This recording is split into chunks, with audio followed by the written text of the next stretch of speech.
Thank you, Jesus. Bless you, Lord. Thank you, Father. Okay दोस्तों, जय मसीह। आप सभी का प्रभु यीशु मसीह के नाम में फिर एक और बार चौथे दिन बहुत बहुत स्वागत करता हूं। और जल्दी से कुछ चीज़ें कर लेते हैं जो शुरुआत में हम करते हैं। आवाज़ ठीक से आ रही है? आप लोग मुझे बताएं। आपका जो स्क्रीन है अगर वो ठीक से दिख रहा है, बड़ा वॉल्यूम बढ़ाओ, कोई दिक्कत नहीं। या परफेक्ट जी, आपकी जो स्क्रीन है अगर आपके पीसी पे, लैपटॉप पे, फ़ोन पर, टैब पर अगर आपको सब कुछ ठीक से दिख रहा है तो आप जो हैं वो नीचे लिखकर बताएं। साथ ही साथ आप कहाँ से देख रहे हैं, कौन से देश, कौन सी कंट्री से देख रहे हैं, भारत के बाहर जहाँ से देख रहे हैं आप जरा टाइप करके बताएं।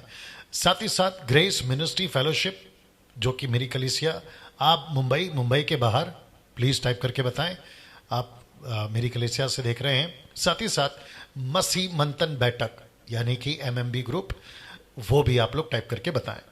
जी दोस्तों, मुझे बेहद बेहद खुशी हो रही है कि कई तादाद में लोग जो हैं वो जुड़ रहे हैं हमसे मसीह मंथन के ग्रुप के साथ में, जो कि एमएमबी वर्ल्ड ग्रुप है शॉर्ट में।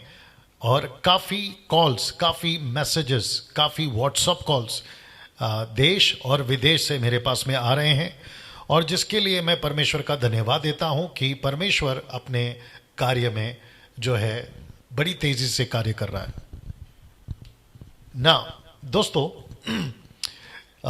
जैसे मैंने आपसे कहा था कि मसीह मंथन बैठक टेलीग्राम ऐप आपको डाउनलोड करना है और इस ग्रुप के साथ, मसीह मंथन ग्रुप के साथ आपको जुड़ना है। जी, मैं ये शुरुआत में इसलिए करता हूँ क्योंकि जो पहली बार जुड़ते हैं, फर्स्ट टाइम देखते हैं, उनको भी ये जानकारी मिल सके। आपको मसीह मंथन से जुड़ने के लिए इन नंबरों पे कॉल करना है। शुरुआत के ये 3 नंबर, इसकी स्क्रीनशॉट ले लीजिएगा। साथ ही साथ ये जो 3 नंबर है इसकी भी स्क्रीनशॉट ले लीजिएगा। तो टोटल आपके पास में 6 नंबर है। जी हाँ दोस्तों, आपको कॉल करने के लिए 6 नंबर है, ठीक है ना। साथ ही साथ आपको जो कॉल करना है, जो समय सीमा है कॉल करने की, सुबह 10 से रात को 9 बजे तक ही है, उसके बाद कॉल नहीं करना है। याद रखिए, रात को 9 के बाद कॉल नहीं करना है। अगर ये फ़ोन नहीं उठाते हैं बाय चांस, एक मैसेज ड्रॉप कर दीजिए, WhatsApp message, Telegram message, text message आप ड्रॉप कर दीजिए, ये आपको कॉल बैक करेंगे। चलिए दोस्तों, साथ ही साथ कुछ चीज़ें आपको बता दूं कि मसीह मंथन बैठक वर्ल्ड ग्रुप के पेज से ही उत्पत्ति की किताब की स्टडी अध्ययन मैं दे रहा हूं लगातार, आज का दिन पकड़कर 4 दिन से। जी दोस्तों, मैं जो पहले स्टडी देता था या टीच करता था या जो भी विषय पे बात करता था, वो मेरी पर्सनल आईडी थी या पेज था, डैनियल राज पेज, मैं वहां से देता था। लेकिन अब नहीं दे रहा हूं, आपने शेयर कर दिया ना वहां पे। जी, कम से कम 1 हफ्ता तक हम उसको कनेक्ट रखेंगे डैनियल राज के पेज को, लेकिन मसीह मंथन के पेज से ही 50 दिन लगातार ये स्टडी चलेगी और भविष्य में आगे भी इसी पेज से जो है हम आया करेंगे, ठीक है ना। तो मसीह मंथन जो ग्रुप है, परमेश्वर के अनुग्रह से, अगर मैं गलत नहीं हूं, जो अभी आंकड़ा है मैं समझता हूं कि 1650 यानी कि 1650 1650 लोग जो हैं अभी तक जुड़ चुके हैं। लेकिन मेरी जो टारगेट है या जो मेरा दर्शन है वो लाखों में है, ठीक है ना। हम ऐसे लाखों दाऊदों को तैयार करना चाहते हैं जो गलत शिक्षाओं के गोलियात मसीह मार्केट में घूम रहे हैं, उनको वो रोक सके और मसीह की जो कलीसिया है सही शिक्षा के साथ 22वीं पीढ़ी में हम पहुंच सके, उस मकसद के साथ जो है हम आ रहे हैं। देख लेना साथ में अगर वॉइस क्लियर कैसा है, मुझे साथ ही साथ बताएं अब आवाज़ आप लोगों को कैसी लग रही है, क्योंकि मैंने आवाज़ पर यानी कि जो हम बात कर रहे हैं, स्पीकर चेंज किया है, मिक्सर चेंज किया है, उसको बेहतर बनाने के लिए जो है मैंने कोशिश करी है। मैं माइक पे इसलिए बात कर रहा हूँ क्योंकि मुझे लगातार 50 दिन बात करनी है, और जिसके चलते मैं चाहता हूँ कि मेरा जो गला है वो ज़्यादा तकलीफ़ ना दे, आराम से मैं बात कर सकूँ, उसी वजह से मैं ये माइक को यूज़ कर रहा हूँ। लेकिन साथ ही साथ हम ख्याल रखेंगे कि जो फर्स्ट डे इको ज़्यादा था उसको हम बिल्कुल कट कर चुके हैं, और आशा करता हूँ कि आवाज़ अभी बिल्कुल ठीक पहुँच रही है। मुझे देख लिख बता देना, ठीक है ना। दोस्तों, मैं चाहता हूँ कि 50 दिन की अध्ययन में हम आप लोगों से कुछ डिसिप्लिन की उम्मीद रखते हैं, जैसे कि टाइम पर ऑनलाइन आना। अभी भी मैं समझता हूं कि 8:07 हो चुके हैं, लेकिन जो आप लोग बड़ी तादाद में जुड़ते हैं, 1000 के ऊपर, जी 1000 के ऊपर, वो जो हैं अभी आप लोग नहीं जुड़े हैं, 710 लोग जुड़ चुके हैं। तो टाइम पर जो अभी आए हैं, मैं आपको अप्रिशिएट करता हूं, आपको सल्यूट करता हूं और आपको धन्यवाद देता हूं कि आप लोग जो हैं बिल्कुल टाइम पर आते हैं। दूसरा, नोट्स बनाना ना भूलिएगा। जब यहाँ से कुछ हम टीच कर रहे हैं आपको, आपके जो स्क्रीन के ऊपर जब हम कुछ दिखाते हैं और आपको उसको नोट करना है, स्क्रीनशॉट ले लीजिए। खैर वीडियो तो अपलोड हो जाता है फेसबुक और यूट्यूब पर, लेकिन सेम टाइम जब आप सीख रहे हैं तभी प्रभु कुछ बातें करता है आपको, तो आप लोग उसको नोट बना लीजिए। उससे क्या होगा कि आपकी जो पर्सनल स्टडी है वो भी जो है इम्प्रूव होती चली जाएगी। याद रखिए, कोई प्रश्न उठता है उसको भी लिख लें कि ये प्रश्न उठा था, और साथ ही साथ कौन सा स्लाइड पे प्रश्न उठा था उसकी भी स्क्रीनशॉट ले ले। तो आपको जब आप लोग जब कल मुझे कॉल करोगे 2 बजे से शाम को 6 बजे तक, तो आप बिल्कुल सटीक प्रश्न पूछ पाओगे और मैं भी कंफ्यूज नहीं होऊंगा कि कौन सा प्रश्न आप लोग पूछ रहे हैं ना। आखिरी में, गंभीरता से सीखना, इसका मतलब यह है आपके घर पर जब आप लोग देख रहे होते हैं या स्टडी ले रहे होते हैं, आपके बच्चे हैं, फैमिलीज हैं और कॉल्स आते हैं, उन सभी को 1 घंटे के लिए अगर आप हो सके तो अवॉइड करिए। साथ ही साथ अगर आपका वाईफाई चल रहा है घर पर, आपका डोंगल वाईफाई क्या बोलते हैं, राउटर जो भी है, अगर वो चल रहा है तो आपका जो फ़ोन है उसको फ्लाइट मोड पे रख दें। लेकिन अगर आप फ़ोन से वाईफाई यूज़ कर रहे हैं, यानी कि आपका जो डेटा होता है सिम कार्ड का, तो फिर ठीक है, साइलेंट मोड पे रख लीजिएगा। उससे क्या होगा कि आप किसी प्रकार का डिस्टर्बेंस में नहीं गिरेंगे, ठीक है ना। तो ये डिसिप्लिन की उम्मीद मैं रखता हूँ ना। दोस्तों, कल हमने कहाँ से सीखा था, मुझे वहाँ पर आपको फिलहाल लेकर आने दीजिए, ठीक है ना। मैं एक बार आ जाता हूँ वहाँ पर। जी दोस्तों, और मैं समझता हूँ कि मुझे काफ़ी कॉल्स आए हैं और काफ़ी इंटरेस्टिंग, मैं समझता हूँ कि परमेश्वर ने जो है लगातार 3 दिन से आपसे और मुझसे बातें की है। आज मुझे कुछ कॉल आया था तो पूछ रहे थे कि कोहरा क्या होता है। तो कोहरा जो होता है ना, सुबह सुबह ओस या धुंध जिसको कहते हैं, वो जो घास पर बैठता है, जिसके चलते घास जो गीला हो जाता है, और वो जो पानी आता है ना, उससे भूमि सींची जाती थी।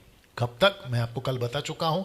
ये मूसा का इंटरप्रेट है, मूसा ये कह रहा है, याद रखिएगा, मैंने आपसे कल कहा था, ठीक है ना। तो ये सारी बातें हमने आपको कल याद दिलाई थी।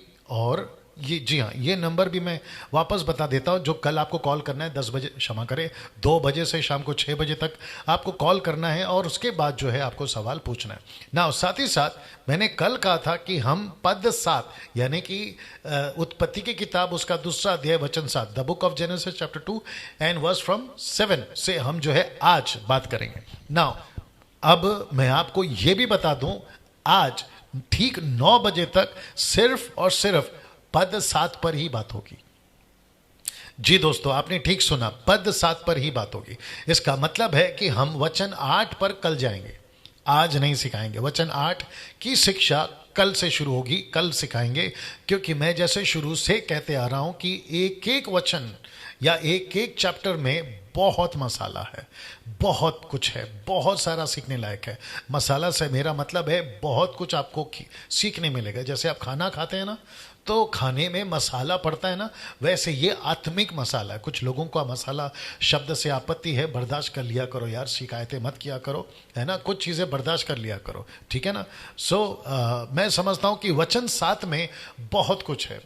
वहाँ से बेस अगर आप बढ़ा सके, सेकंड माइक में देख लेना, हल्का सा लो लिखा है ऊपर, देखो लो लिखा है। अच्छा छोड़िए, ठीक है रहने दो ना। दोस्तों, मैं समझता हूं कि पद 7 से मैं अभी शुरू करने जा रहा हूं, और अभी तक मैं जो यूट्यूब के जितने लोग हैं, लाख से भी ज़्यादा, मैं उन सभी का भी वेलकम करता हूं। और सर, आप लोगों से कहना चाहता हूं कि मेरा जो चैनल है उसको प्रमोट करिए, सब्सक्राइब करिए। अगर पहली बार देख रहे हैं, पैसे नहीं लगते ना, मैं पैसे कमाता हूँ।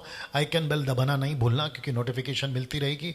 मेरे चैनल को प्रमोट करिए, वीडियोस को शेयर करिए, और साथ ही साथ अगर आप वीडियोस को शेयर करते हैं और अगर कोई कहता है कि आप जो है डैनियल राज के वीडियोस को शेयर ना करो, तो एक तो सवाल उनसे पूछ लो कि क्यों ना शेयर करें। ठीक है ना, वचन दे रहे हैं, वचन बांट रहे हैं। और मैं समझता हूं कि अगर किसी को तकलीफ हो रही है तो फिर प्रश्न उठता है कि क्या वो परमेश्वर का संतान है, ये प्रश्न उठता है, ठीक है ना। ना लूका 17:1 कहता है कि ठोकरों का लगना जरूरी है, लेकिन हाय उसके कारण जिसके कारण ठोकर लगती है। तो कुछ लोग ऐसे हैं जो मसीह मंथन की छवि 20 दिन पहले कुछ बिगाड़ रहे थे, और साथ ही साथ मेरी वीडियोस को गलत तरीके से एडिट कर कर पेश कर रहे थे, और अभी भी चल रही है यूट्यूब के अंदर। कोई फ़र्क नहीं पड़ता, जो लोग बना रहे हैं मैं उनसे कहना चाहता हूं कि मुझे उससे कोई फ़र्क नहीं पड़ता, आप जो करना है करते रहिए, क्योंकि आपको उसका लेखा देना है न्याय के दिन, मुझे नहीं देना है, ठीक है ना। लेकिन हम अपना काम करते रहेंगे। मेरा हमेशा डायलॉग है, हाथी चले बाजार कुत्ते भोके हज़ार। आप लोग इस बात से वाकिफ़ हैं, हम अपना काम करते रहेंगे। और मुझे पता है कि अगर मैं परमेश्वर के साथ में सही हूँ तो मुझे किसी प्रकार की चिंता करने की ज़रूरत नहीं है। मुझे लेखा मनुष्य को नहीं, मुझे लेखा परमेश्वर को देना। लेकिन जो लोग मेरे वीडियोस को देखते हैं, ऐसी उल्टी सीधी वीडियोस को देखते हैं, तो मेरा एक ही कहना है, इग्नोर करिए, नज़रअंदाज करिए और आगे बढ़िए, ठीक है ना। इंग्लिश में कहते हैं eat the chicken throw the bone, वो वाला काम आपको और मुझे करना है ना। दोस्तों अब यहां से मैं आगे बढ़ना चाहूंगा। मैं समझता हूं कि 930 लोग जुड़ चुके हैं। आप सभी का फिर से स्वागत है। शेयर करते जाइए, वॉच पार्टी करते जाइए, और जिसके चलते मैं समझता हूं कि काफ़ी लोगों तक जो है वचन पहुंच पाएगा। उत्पत्ति की किताब अपने आप में मज़ेदार पुस्तक है, बहुत सारी सीखने लायक चीज़ है। और आज वचन 7 से बहुत सारी चीज़ें मैं आपके बीच में रखने जा रहा हूं। हो सके उतना अविश्वासियों को भी शेयर करिए, ताकि वे भी जो है सत्य को जान सके ना। दोस्तों अब यहां से जो है हम सीखेंगे वचन 6 कल हमने खत्म किया था, आज वचन 7 है। तो पद 7 एक अलग दुनिया दिखती है, वचन 7 में एक अलग दुनिया दिखती है, या पद 7 से एक अलग दुनिया दिखती है। आइए देखते हैं कुछ पिक्चर को, ये वाली। और मैं चाहता हूं कि जो पिक्चर्स मैं डालता हूं, ये सिर्फ विजुअल्स जिसको कहते हैं, ये सिर्फ आपको मदद के लिए डालता हूं। एग्जैक्टली ऐसा ही है, इसकी गारंटी डैनियल राज नहीं देता। ये पिक्चर्स मुझे गूगल से मिलते हैं, किसी ने बनाया होगा, डाला होगा, हम बस वहां से मदद लेते हैं।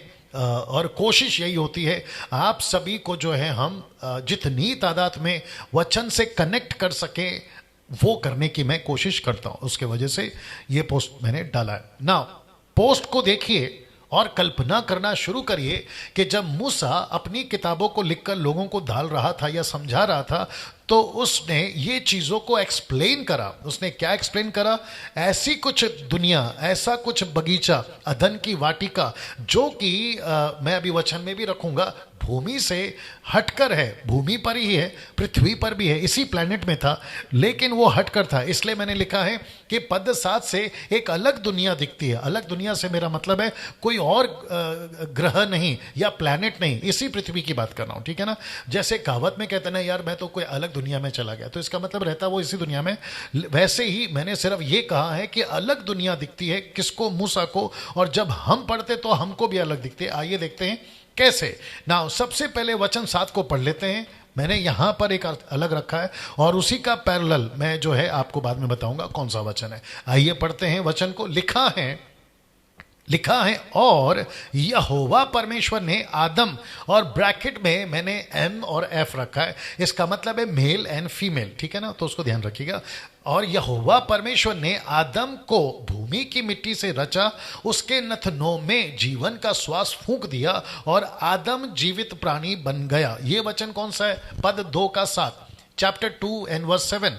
अब इसका ठीक अपोजिट में एक स्क्रिप्चर आएगा, यहां है चैप्टर 1 का 27।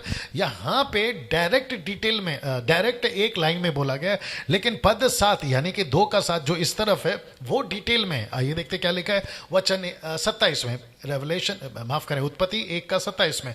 तब परमेश्वर ने अपने स्वरूप में मनुष्य को रचा, अपने ही स्वरूप में परमेश्वर ने मनुष्य की रचना की, पुरुष और स्त्री के रूप में उसने मनुष्य की सृष्टि की।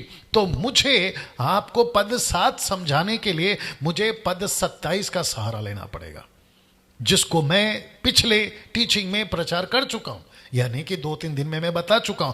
लेकिन क्योंकि मुझे 7 को एक्सप्लेन करना है, इसलिए मुझे 27 का सहारा लेना पड़ेगा, और जिसके चलते मैंने आपके स्क्रीन के ऊपर दोनों को रखा है, 7 और 27। लेट मी रिपीट अगेन, 7 और 27। तो इसका मतलब है दोस्तों कि 7 का जो वचन है वो 27 का सहारा मैं ले रहा हूं, क्योंकि दोनों भी पैरेलल है और दोनों भी एक ही बात को कहता है। यहोवा परमेश्वर ने आदम को भूमि की मिट्टी से रचा, लेकिन 27 कहता है कि परमेश्वर ने अपने स्वरूप में को रचा, अपने ही स्वरूप में उसने मनुष्य की रचना की। लेकिन कैसे की वचन 7 कहता है, लेकिन क्या क्या कहता है वचन 7 में ना। इसका मतलब है परमेश्वर ने अपने स्वरूप में मनुष्य को रचा, अपने ही स्वरूप में परमेश्वर ने मनुष्य की रचना की। पुरुष और स्त्री के रूप में उसने मनुष्य की सृष्टि की। स्वरूप और समानता, लाइकनेस एंड इमेज इंग्लिश में आया हुआ है। लेकिन अभी मुझे आपको साथ में ले चलना है वापस, जो कि कहता है यहोवा परमेश्वर ने आदम ब्रैकेट में MF को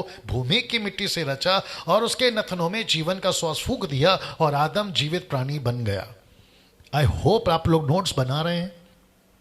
कुछ प्रश्न उठ रहा है तो आप उसको लिख रहे हैं, सेम टाइम आप लोग शेयर कर रहे हैं। ये सारी चीज़ों को जानकारी रखें, साथ में करते रहें। और साथ ही साथ आप लोग जो हैं जो कमेंट्स करते हैं जी, जो कमेंट्स करते हैं, ये क्या हो गया इसका,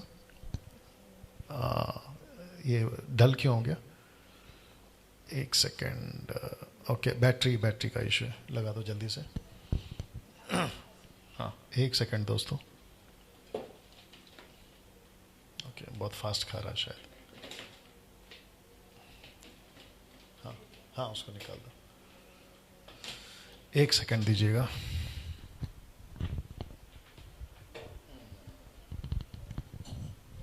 ओके, या आ गया। चलिए वापस आते हैं जी दोस्तों। ना आपके स्क्रीन के ऊपर, आई थिंक मुझे वापस पीछे ले जाना पड़ेगा। ओ किधर गया, हाँ, वापस से पढ़ देता हूँ आपके लिए। और अभी मुझे मेरे स्क्रीन के ऊपर यानी कि दूसरे फ़ोन के ऊपर 1001 यानी कि 1100 लोग जुड़ चुके हैं।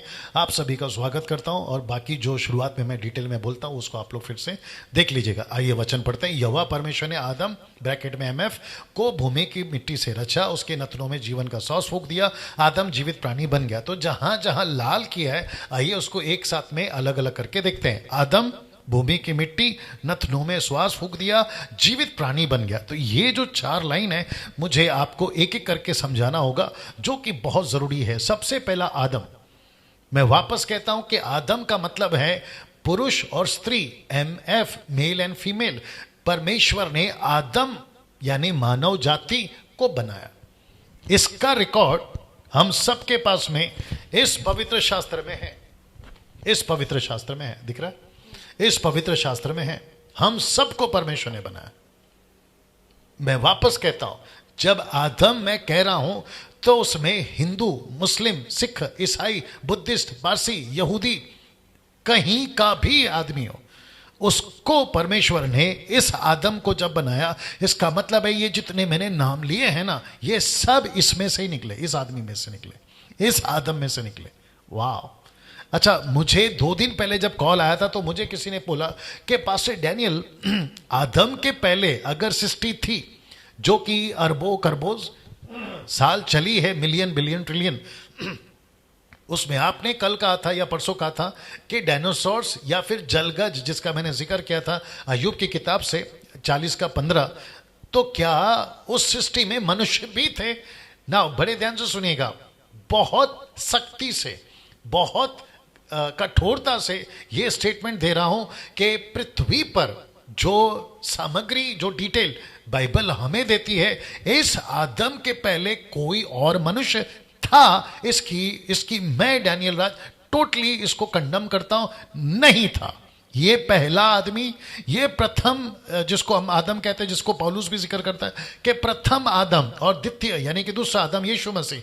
तो पहला आदम ये है, इसके पहले कोई मनुष्य था। इसका जो थियरी, कॉन्सेप्ट टोटली गलत है।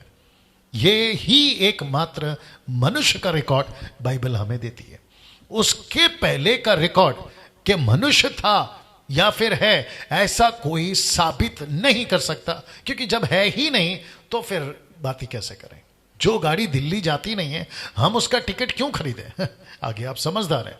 वैसे ही आदम के पहले यानी कि इस आदम के पहले कोई और आदम या कोई और मनुष्य था, ये टोटल गलत है।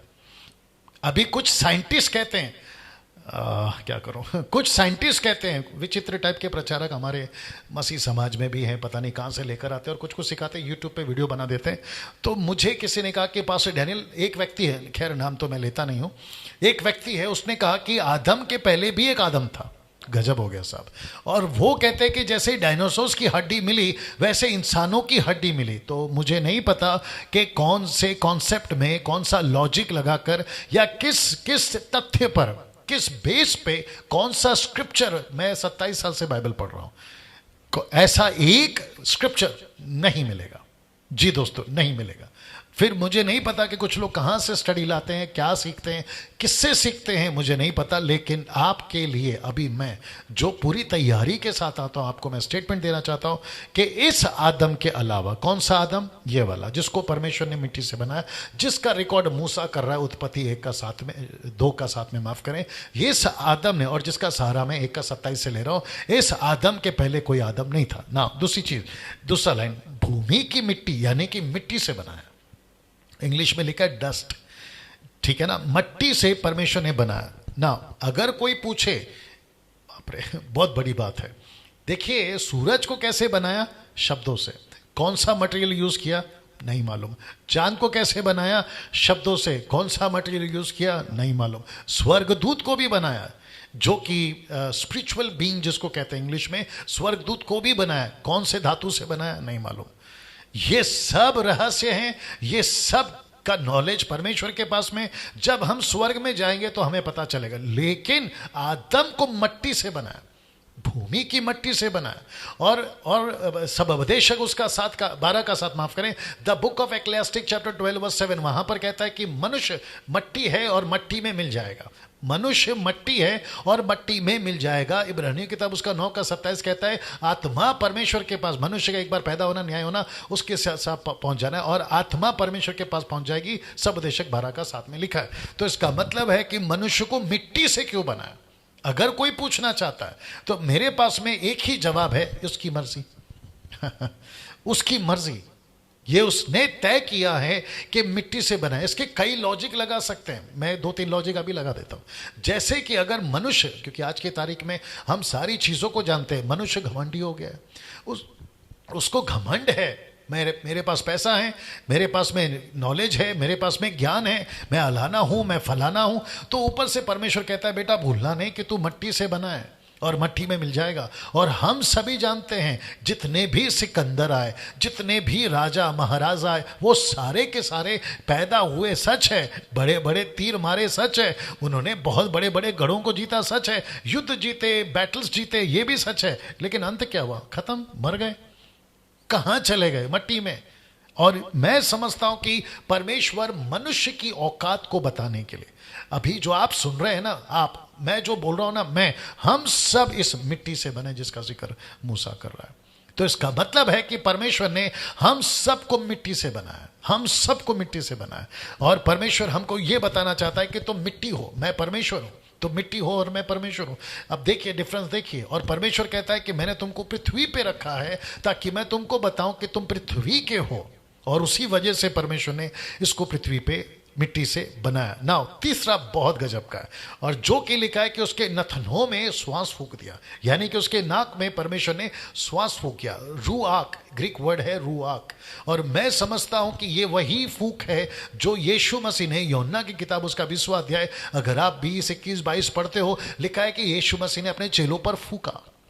आपको याद होगा यीशु मसीह ने चेलों पर फूंका। पेंतिकोस के दिन, प्रेरितों की किताब 2 अध्याय वचन 1, 2, 3 पढ़ोगे तो लिखा है कि ऊपर से एक बहुत बड़ी आंधी की आवाज आ रही थी, आंधी की आवाज। तो ये क्या है, और ये यीशु का फूंकना क्या है, और ये क्या फूंकना है? अब आप देखिएगा कनेक्शन क्या है। तो परमेश्वर ये जो क्या कहते हैं ना, फूंकने का जो पैटर्न है, ये इसको लेकर चल रहा है, एक सीक्वेंस में आप देख सकते हैं। और यहां पे जो परमेश्वर फूंक रहा है वो हवा है। और मेरे पास में बहुत कुछ है, एक एक में घुसूंगा तो मैं समझता 1 घंटा कम पड़ जाएगा। इसलिए मैं जैसे आपको बता देता हूं, मैंने स्क्रिप्चर नहीं डाला है। यूहन्ना की किताब उसका 3:5 से पढ़ो। यीशु क्या कहता है कि तुझे आत्मा से, शरीर, पानी से और आत्मा से जन्म लेना बहुत जरूरी है, जिसको कहते हैं नया जन्म, बॉर्न अगेन। फिर यीशु मसीह वचन 8 और 9 में कहता है कि जो आत्मा से जन्मा है वो ऐसा ही है, कैसा? जैसे हवा चलती है। तो वहां पर भी हम देखते हैं कि हवा का जिक्र है, यीशु मसीह का फूंकने का जिक्र है, ऊपर से पवित्र आत्मा हवा की तरह आता है। और यहां पर जो फूंका गया, तो परमेश्वर ने क्या फूंका? अपनी रूह फूंकी, जिसको कहते हैं ग्रीक में रूआक, अपनी रूह फूंकी। Can you believe that? Connection मैं दे रहा हूं, बहुत क्या कहते हैं ना, ऊपर से दे रहा हूं, क्योंकि एक एक शब्द को अगर मैं घुसूंगा तो टाइम चला जाएगा, और आप लोग समझदार हैं, इसको ले लीजिएगा, ठीक है ना। तो नथनों में जीवन का श्वास फूका, माफ करे रूहाक फूका, और फिर चौथा जो लाइन देख लीजिए, कहता है कि आदम जीवित प्राणी बन गया।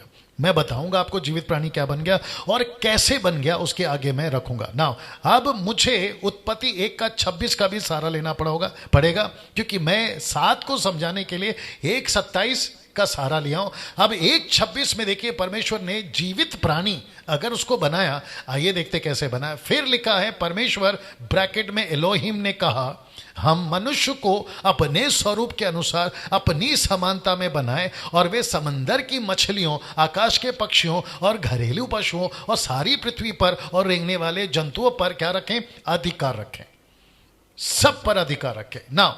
दोस्तों, अब इसका भी जो एक एक लाइन है, जिसको मैंने लाल किया है, एक एक लाइन है, अब इसके भी डिटेल में जाएंगे। तो मैं ये सहारा क्यों ले रहा हूं 1:26 का, 1:27 का? क्योंकि मुझे वचन 7 को आपको एक्सप्लेन करना है, जेनेसिस 2:7 को एक्सप्लेन करना है, और उसी के चलते मैं ये सहारा ले रहा हूं, क्योंकि वचन अध्याय 1 और अध्याय 2 साथ में चल रहे हैं।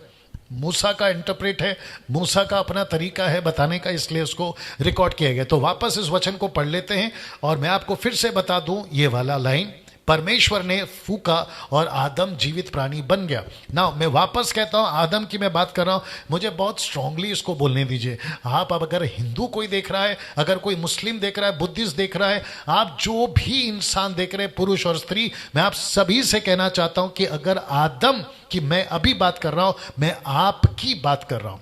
जैसे इस आदम को मिट्टी से बनाया, आपको भी मिट्टी से बनाया। जैसे परमेश्वर ने अपना श्वास इसमें फूका, आप में भी फूका था, और जैसे ये जीवित प्राणी बना अदन के बगीचे में, वैसे आपको भी परमेश्वर ने जीवित बनाया, और उसकी रूह आपके अंदर है। आप कौन है, इससे कोई फर्क नहीं पड़ता। आप कौन से, आपका अनिल है, शर्मा है, कपूर है, इससे कोई फर्क नहीं पड़ता, लेकिन आप सब इसकी संतान है। आप सब इसकी संतान है। आप सलीम हैं, आप अनवर हैं, आप अकबर हैं, कोई फर्क नहीं पड़ता। अनीता है, सुनीता है, रोजी है, सूजी है, आप कोई भी हैं, पुरुष स्त्री, आप सब इसकी संतान है, आदम की। और इसका ही डीएनए जैसे मनुष्य फैलता गया, जैसे पृथ्वी बढ़ती चली गई, 6000 साल का रिकॉर्ड अभी हमारे पास में है, 7वां हजार साल चल रहा है, उसका रिकॉर्ड हमारे पास में। ये जितने भी मनुष्य हैं इस आदम से आए, तो इसको ध्यान में रखिएगा जैसे आप लोग मुझे सीख रहे हैं ना। वापस इसके ऊपर आते हैं 1:26 में, क्योंकि मुझे कनेक्ट करना है वचन 7 को। फिर परमेश्वर एलोहिम ने कहा, रुकिए इसको देखिए, जब शब्द एलोहिम, मैं बता चुका हूं पहले दिन ही, जब शब्द एलोहिम, परमेश्वर एलोहिम, तो मूसा को पता था कि यहां 3 परमेश्वर है, मूसा को मालूम था, इसलिए उसने लिखा हिब्रू ओरिजिनल मैन्युस्क्रिप्ट में, उसने कहा कि ये एलोहिम है, ये यहोवा तो है इजराइलियों के लिए, लेकिन पूरे मानव जाति के लिए, और परमेश्वर की आइडेंटिटी एलोहिम में है। एलोहिम का मतलब क्या है? पिता, पुत्र, पवित्र आत्मा। तो जो ट्रायून गॉड, जिसको हम त्रिएक परमेश्वर कहते हैं, ये आपके सामने बहुत बड़ा सबूत है। अब जो ओनली जीसस, यहोवा विटनेस, माता यरूशलेम, और जो वन गॉड कॉन्सेप्ट लेकर चलते हैं, मैं उनसे पूछूंगा फिर परमेश्वर का दास मूसा ने एलोहिम क्यों लिखा ओरिजिनल मैन्युस्क्रिप्ट में। आप तेलुगु, तमिल, गुजराती, हिंदी, मराठी क्या पढ़ते मुझे नहीं मालूम, लेकिन ओरिजिनल मैन्युस्क्रिप्ट हिब्रू में एलोहिम है, तो इसका क्या करें? और मैंने आपको फर्स्ट डे कहा था कि Elohim is not a singular, it's a plural word, ये बहुवचन है। तो जब बहुवचन में है तो वो परमेश्वर है। आगे और भी मैं क्लियर करूंगा, तो सबसे पहले ये पॉइंट मैं क्लियर कर देता हूं। तो परमेश्वर एलोहिम ब्रैकेट में कहा, हम मनुष्य को अपने स्वरूप के अनुसार अपनी समानता में बनाएंगे, और वे समंदर की मछलियों और आकाश के पक्षियों और घरेलू पशु और सारी पृथ्वी पर सब रेंगने वाले जंतुओं पर जो पृथ्वी पर रेंगती हैं अधिकार रखे ना। अब एक एक चीज को हम यहां से खुलासा करते चले जाएंगे। तो सबसे पहले परमेश्वर एलोहिम, फिर दूसरा है मनुष्य, तीसरा है अपने स्वरूप, अपनी समानता और अधिकार। अब आपको पता चल रहा होगा कि वचन 7 में कितना मसाला, इसलिए मैं वचन 8 कल बात करूंगा। तो सबसे पहले बात करते हैं परमेश्वर एलोहिम, हम, ये जो शब्द है ना हम, आप साइड में देख लीजिए, परमेश्वर यानी कि हम। तो मुझे हम पर एम्फसाइज करने दीजिए, सब ठीक है? मुझे हम पर इन्फेसाइज करने दीजिए, यानी कि जोर डालने दीजिए। जितने एडमिन्स देख रहे हैं मसीह मंथन के, मैं आप सभी को कहना चाहता हूं कि जो आपका काम है आप लोग करते रहें। जो पेज पर है जो ना, थोड़ा सा ध्यान रखें। चलिए, लिखा है, परमेश्वर कहता है कि हम, ये जो शब्द है ना हम, तो सबसे पहले ये जो शब्द है हम, इसकी एक थियरी ऐसी भी है कि प्रभु स्वर्गदूतों से बात कर रहा है। मतलब ये जो हम यूज किया है, ये कहते हैं कि ये स्वर्गदूतों के सामने बात कर रहा है, तो स्वर्गदूत को रखकर कह रहा है कि हम। जी दोस्तों, जी नहीं, ये हम नहीं। आपको याद होगा कि दानियल की पुस्तक में, जब दानियल के टाइम पर मैं जब स्टडी दे रहा था, तो नबूकदनेस्सर राजा ने जो दर्शन सपना देखा था, तो दानियल को परमेश्वर ने जो प्रकाशन दिया था, तो दानियल क्या कहता है, दानियल की किताब उसका 7वां अध्याय में कहता है कि हे नबूकदनेस्सर राजा, हम तुझे बताएंगे। तो वहां पर दानियल हम है, परमेश्वर और दानियल हम है। लेकिन यहां पे जब परमेश्वर बात कर रहा है, तो पृथ्वी पे कोई मनुष्य नहीं है सिवाय आदम के, जिसको अभी बनाना बाकी है। तो परमेश्वर आपस में बात कर रहे हैं, स्वर्गदूत नहीं। यहां स्वर्गदूत की बात नहीं हो रही है, ये ट्रायून गॉड की बात हो रही है। और जिसका मुझे लगता है कि ओके, मैंने डाला हुआ है, चलिए कोई नहीं। यहां पर लिखा है ट्रायून गॉड की बात हो रही है। भजन संहिता 110 का 1 और मत्ती की किताब उसका 22 का 4। आइए देखते क्या लिखा है। सबसे पहले भजन संहिता का देख लेते हैं, ये वाला वचन, फिर आपको पता चलेगा कि परमेश्वर क्यों कह रहा है हम, और ये हम कौन है। लिखा है कि मेरे प्रभु से, यानी कि यीशु मसीह, मेरे प्रभु से, ये ब्रैकेट में यीशु मसीह, यहोवा की ये वाणी है। तो यहोवा यीशु मसीह से कह रहा है। कौन सा है ये? भजन संहिता 110 का 1 में क्या लिखता है, देखिए, मेरे प्रभु। और ये कौन है इसका लेखक? दाऊद। वो कहता है मेरे प्रभु से, यानी ब्रैकेट में यीशु मसीह, यहोवा की ये वाणी है कि तू मेरे दाहिने हाथ बैठ, जब तक कि मैं तेरे शत्रुओं को तेरे चरणों की चौकी ना कर दूं। ये कौन है? परमेश्वर यहोवा। किसको कह रहा है? यीशु को कह रहा है। इसी को मत्ती 22 का 44, मैथ्यू 22:44 में यीशु के मुंह से निकला हुआ शब्द है। क्या कहता, देखिए, कि प्रभु ने मेरे प्रभु से कहा मेरे दाहिने बैठ जा। प्रभु ने मेरे प्रभु से कहा। ये दाऊद का स्टेटमेंट यीशु यूज कर रहे हैं, यीशु यूज कर रहे हैं। Can you believe that? इसका मतलब है कि प्रभु यीशु कह रहा है, दाऊद का स्टेटमेंट, कि प्रभु ने मेरे प्रभु से कहा, यहोवा ने यीशु से कहा कि मेरे दाहिने बैठ, जब तक कि मैं तेरे बैरियों को तेरे पांव के नीचे की चौकी ना कर दूं। तो मेरा प्रश्न आप लोगों से है कि यहां पर जो परमेश्वर बात कर रहा है, ये कौन कौन है? पिता, पुत्र, पवित्र आत्मा। मैं वही तो समझा रहा हूं आपको। वाह। सो हम जो ट्रायून गॉड वाले हैं, हम जो त्रिएक परमेश्वर वाले हैं, हम क्या विश्वास करते हैं कि यहां एक परमेश्वर ने, पर्सनालिटी 3 है लेकिन वो एक है। इसको समझने के लिए ये पाव किलो का भेजा काम नहीं आएगा। जितना प्रकट किया गया है, व्यवस्था विवरण 29 याद होगा, द बुक ऑफ डिटोनॉमी 29 याद होगा ना, जितना प्रकट किया उतना काफी है। अगर हम परमेश्वर से सवाल पूछने लगे, जो कि परमेश्वर कहता है कि बेटा अभी नहीं, जब ऊपर आओगे तब सवाल पूछ लेना। और मैं समझता हूं कि जब हम ऊपर जाएंगे तो सारी चीजें जो है बिल्कुल खुलासा हो जाएगी। 1 कुरिन्थियों 13 अध्याय वचन 10 और 11 यही तो कहता है कि बिल्कुल बेपर्दा आईने की तरह साफ हो जाएगा। तो फिर वहां तो पता ही चल जाएगा ना। तो जो चीज को परमेश्वर ने क्या कहते हैं ना, डिस्क्लोज नहीं किया है, उसके ऊपर बहस क्यों? अगर बाइबल को पढ़ते वक्त में, इस पवित्र शास्त्र को पढ़ते वक्त में, 27 साल से मैं पढ़ रहा हूं, जो कि मुझे बाइबल के अंदर 3 परमेश्वर दिखते हैं, 3 व्यक्तित्व दिखता है, 3 पर्सनालिटी दिखती है, जो कि परमेश्वर। मैं बहुत सारे स्क्रिप्चर डाल सकता था, मैंने नहीं डाला। लेकिन मैं आपसे रिक्वेस्ट करूंगा, ये 2 वचन को ध्यान में रखते हुए, मेरी स्टडी है ट्रायून गॉड के ऊपर। मैंने यूट्यूब के ऊपर टीच किया हुआ है ट्रिनिटी के ऊपर। यूट्यूब पे जाइए, टाइप करिए Daniel Raj teaching on Trinity, ऐसे टाइप कर दीजिएगा, आपको वो लिंक मिल जाएगा और आप लोग आराम से उसको जो है देख सकते हैं। वापस आता हूं, जो कि लिखा मेरे प्रभु से, यहोवा की ये वाणी है। आप देख लीजिएगा, बिल्कुल उसका सीधा अपोजिट में, प्रभु ने मेरे प्रभु से कहा। तो इसका मतलब है, इंग्लिश में भी देख लेते क्या लिखा हुआ है।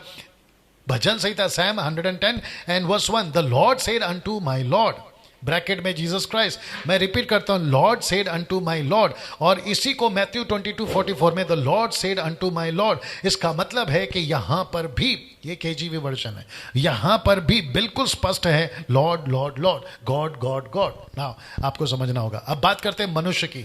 मैं आपको वापस दिखा देता हूं कि 4 चीजों पर मैं बात करने वाला हूं। हम यानी कि एलोहिम। अब बात कर रहा हूं मनुष्य के ऊपर।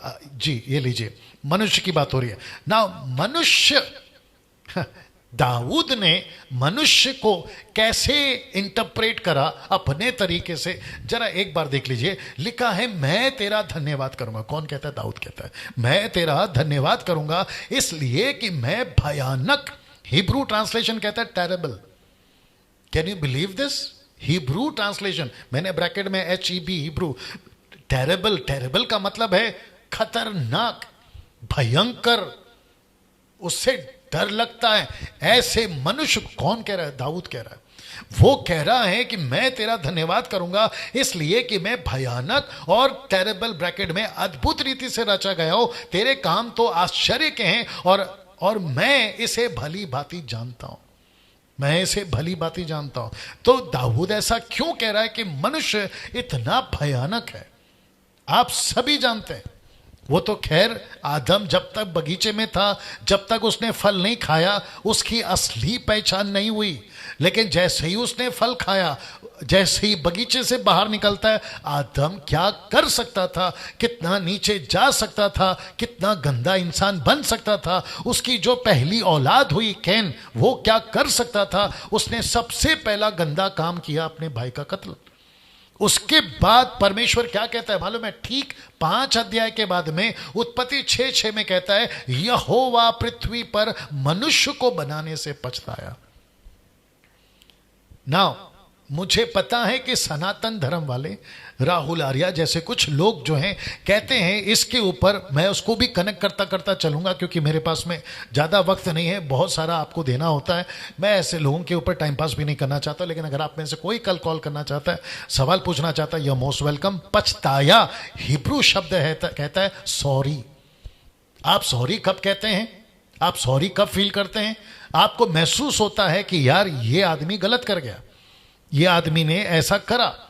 तो शब्द पछताया, उसका मतलब यह नहीं है कि परमेश्वर को पता ही नहीं था कि आदम क्या कर सकता है, उसको सब पता था। लेकिन यहां पे शब्द हुआ है, हिंदी शब्द है पछताया, लेकिन हिब्रू वर्ड कहता है कि सॉरी। मैंने इसको क्यों बनाया? यह आदमी को बनाकर मैं सॉरी फील कर रहा हूं। इसका मतलब यह नहीं है कि परमेश्वर जानता नहीं था कि आदम क्या करेगा। यार इन लोगों की तो बात ही अलग है। वापस आते हैं, यहोवा पृथ्वी पर मनुष्य को बनाने से पछताया और वह मन में अति खेदित हुआ।